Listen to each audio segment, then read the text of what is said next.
Bienvenue à toutes et à tous, je suis Marius, j'espère que vous allez bien. Alors aujourd'hui je vous retrouve pour parler du dernier chapitre de One Piece et comme toujours il y a pas mal de choses à relever. Ce personnage est officiellement apparu depuis le temps que nous le réclamions. Alors avant de rentrer dans le vif du sujet, un mot sur la première page bien évidemment. Suite des mini-aventures de Yamato, où l'on voit Wozwo qui a capturé 2 rebelles. Et à en juger par leur silhouette, il s'agit très clairement d'Ulti et Page One. Alors, de là à penser qu'ils pourront éventuellement rejoindre Yamato, il n'y a qu'un pas. En tout cas, maintenant, il ne reste plus qu'à savoir où sont les 2 autres Tobiropo manquants, c'est-à-dire Black Maria et Sasaki. Est-ce qu'on finira par le savoir? Peut-être, peut-être pas, à voir. Le chapitre commence avec le groupe de Luffy qui se rend à la salle du trône à la recherche de la clé pour libérer Loki de ses chaînes. Ils finissent par trouver le cercle magique des chevaliers divins. Selon Nami, ces cercles sont utilisés pour invoquer des démons, ce qui fait flipper Road, alors que Luffy dit que ça lui semble familier. D'ailleurs, en parlant de ça, je ne sais pas si vous vous souvenez, mais les cercles magiques, les cercles sataniques, ce n'est pas la première fois qu'on en voit. Egghead n'était pas la première fois qu'on en voyait en fait. Souvenez-vous bien de l'arrivée de Brook sur l'île de Namakura. Les habitants faisaient un rituel et on a pu voir un de ces cercles justement. C'est vrai que je n'y avais pas repensé avant maintenant. Quand on regarde la salle du trône en ruine, on peut voir des espèces de traces de griffures sur le mur. Est-ce que ça vient de Loki et de son fameux fruit légendaire? Bah, très clairement, pour le coup. Et est-ce que cela signifie qu'il a probablement le fruit du démon du loup géant Fenrir? C'est très très possible. Alors, effectivement, j'avais imaginé plutôt que Fenrir serait Garling. J'ai fait une théorie assez détaillée à ce sujet, par rapport aussi à Shanks et son frère jumeau, mais bon, maintenant que ça s'est confirmé, on n'en parle plus pour l'instant. Mais dans ce cas, s'il a Fenrir, pourquoi pas, puisque Fenrir a eu un rôle central dans le Ragnarok. Mais j'ai aussi pensé à une autre piste en faisant davantage de recherches sur les créatures de la mythologie nordique.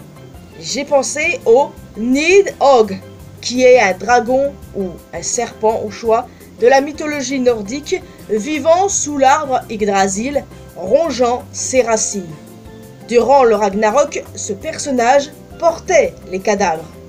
C'est une piste comme une autre, mais en tout cas, il y a des tas de possibilités, de même que le fameux serpent rouge, le serpent rouge de la fresque.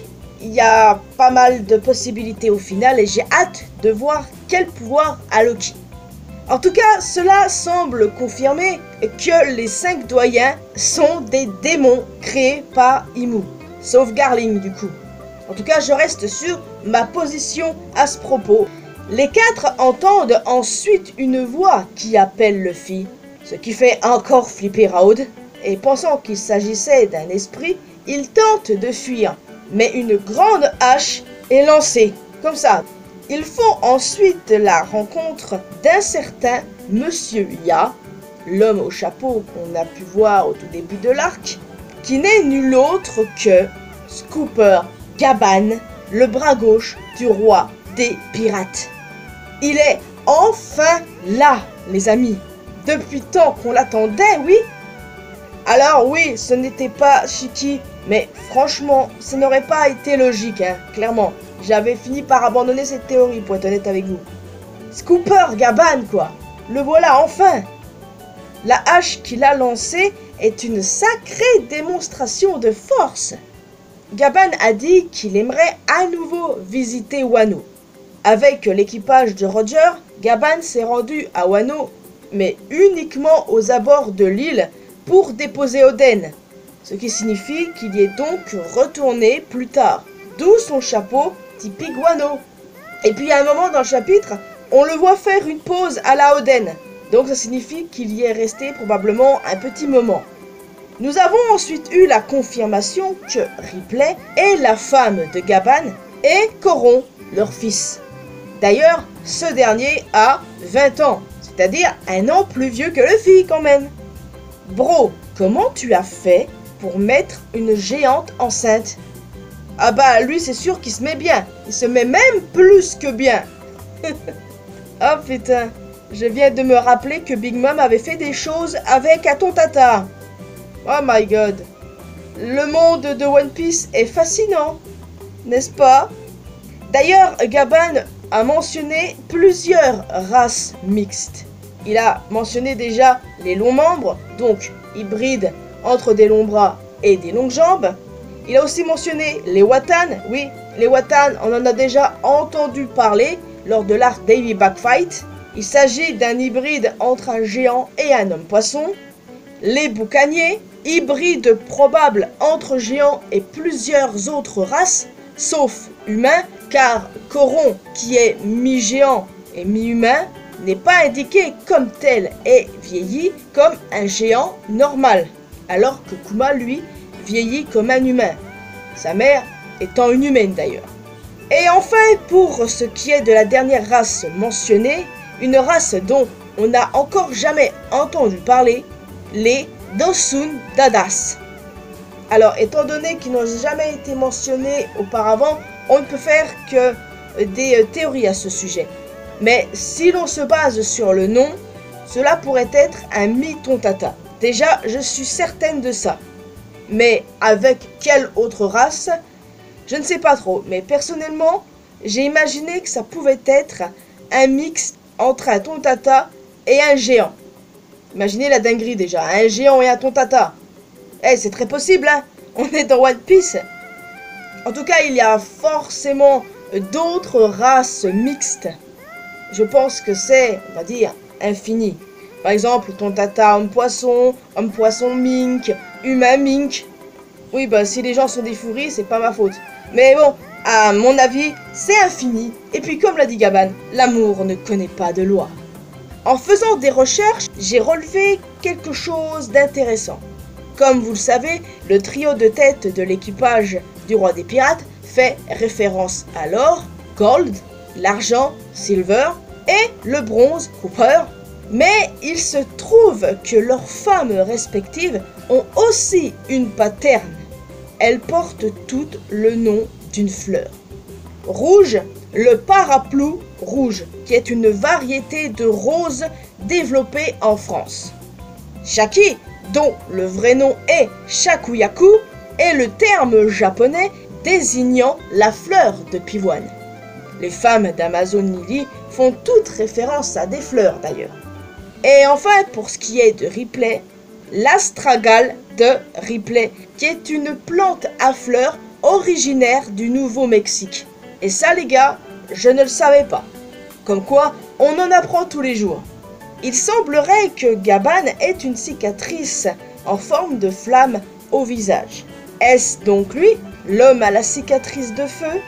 Bah en vrai, ça se tient, je trouve.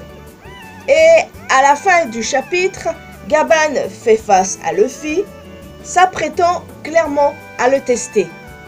Luffy veut la clé, il doit aller la lui prendre. Même s'il est vieux, Gaban devrait très clairement pouvoir tenir tête à Luffy, c'est même sûr. Et j'ai vraiment hâte de voir l'étendue de la puissance du bras gauche du roi des pirates. Mais à un moment donné, je sens que Gaban va péter les plombs, vu que Shamrock et Gunko comptent capturer des enfants. Et du coup, il pourrait très bien capturer Coron, son fils. Et du coup, ça va très probablement écourter son combat face à Luffy. Et j'ai vraiment hâte de voir ça. Bon, il n'y a pas de chapitre cette semaine, parce que bon, évidemment, Oda a enchaîné 4 chapitres d'affilée, c'est pas rien. Et j'ai vraiment trop la hype pour la suite de voir ce qui va se passer, l'étendue de la puissance de Gaban, ce qui va se passer ensuite avec les chevaliers divins qui comptent capturer les enfants, qui ont fait également appel à un autre chevalier divin. C'est incroyable les gars, j'ai vraiment trop hâte. Cet arc est génial et je sais pas si vous vous rendez compte de la dinguerie, mais il y a des gens qui disent que l'arc est mid. Alors déjà on est encore qu'au début, mais personnellement moi je trouve incroyable.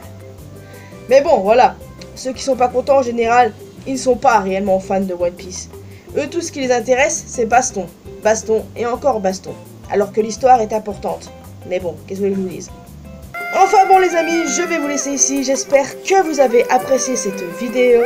Alors, n'hésitez pas à laisser un commentaire avec vos retours sur ce chapitre.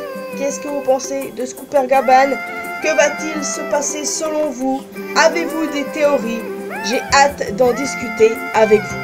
En plus d'un commentaire, n'hésitez pas à laisser un petit pouce bleu, ça fait toujours plaisir. Vous pouvez me retrouver sur mes réseaux sociaux, les liens sont bien évidemment dans la description. Et le plus important, abonnez-vous à cette chaîne ainsi qu'à ma chaîne secondaire pour qu'on puisse se retrouver dans une prochaine vidéo. N'oubliez pas de laisser un petit pouce bleu, n'oubliez pas de me laisser des questions sur ma vidéo FAQ. Les amis, c'est important. Et moi, je vous retrouve bientôt. Bye bye!